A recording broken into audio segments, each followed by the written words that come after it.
Bonjour à tous, aujourd'hui je vais vous parler de Uchijima, l'usurier de l'ombre, un manga qui va vous rappeler qu'il est toujours bon de faire des économies. Il est l'heure de se réveiller, mon seigneur, il est 8 heures, oui, oui, oui.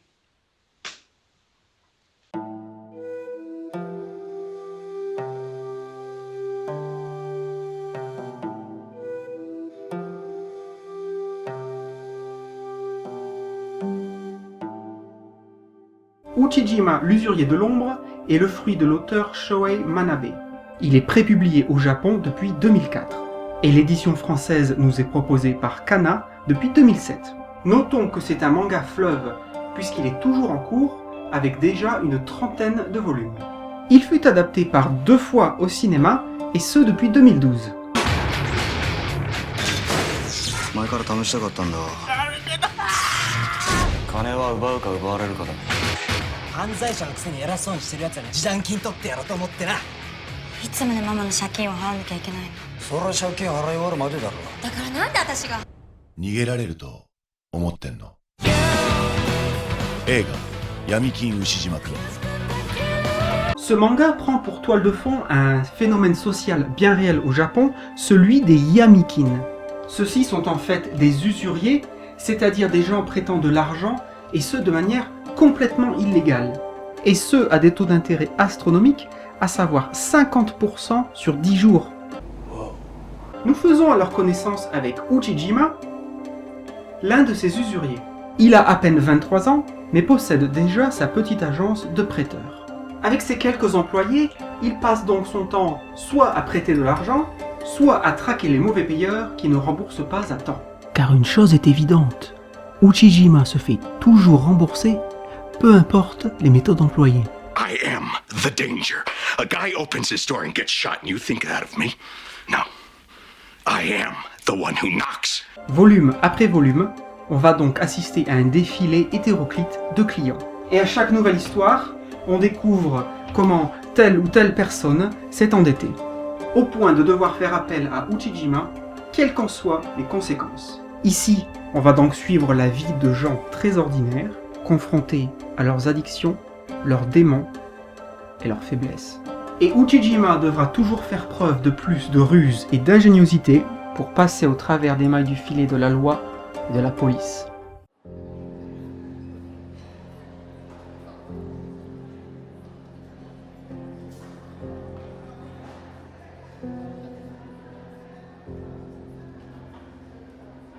So you're as tough as they say.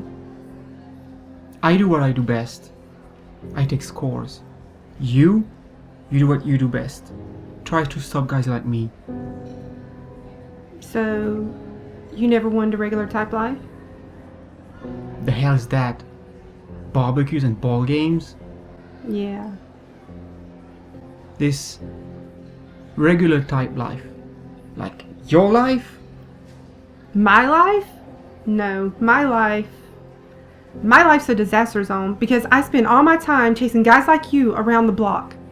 That's my life.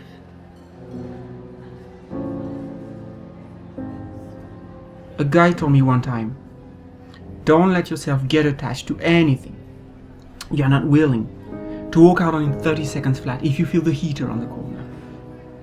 That's pretty vacant. It is what it is. It's that, or we both better go to something else, pal. I don't know how to do anything else. Neither do I. And I don't want much to either.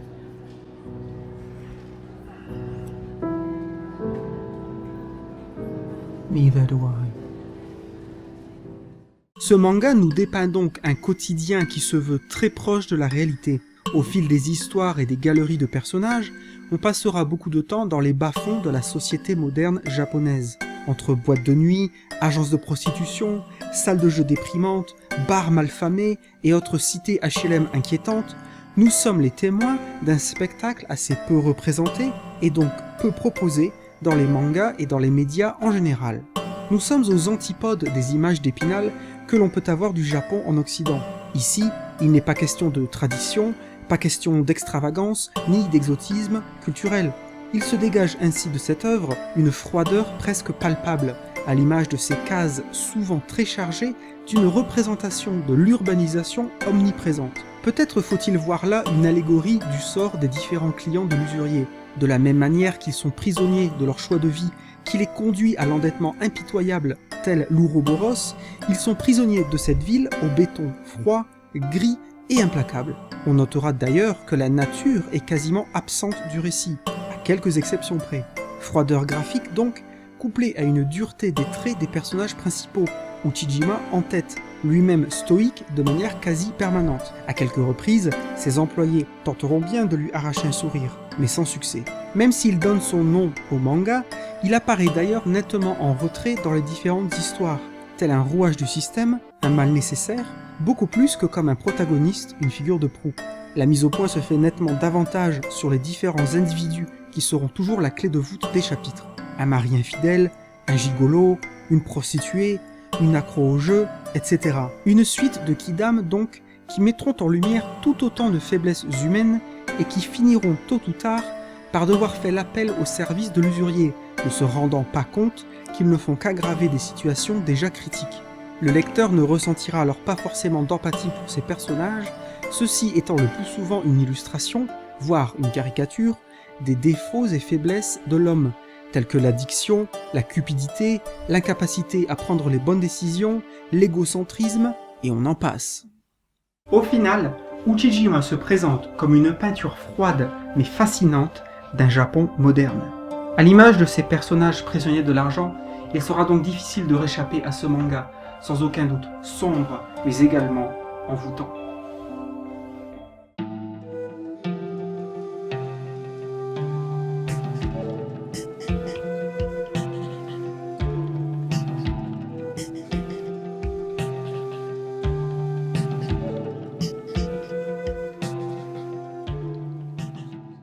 Merci d'avoir regardé cet épisode. Si vous l'avez aimé, vous pouvez nous laisser un pouce vers le haut, et si vous n'avez pas aimé, un pouce vers le bas. Nous vous invitons à vous abonner si vous ne voulez pas rater les prochains épisodes. Vous pouvez soutenir la chaîne grâce à notre page Tipeee, et vous pouvez aussi nous rejoindre sur Facebook, Twitter et Google+. Merci, et à bientôt.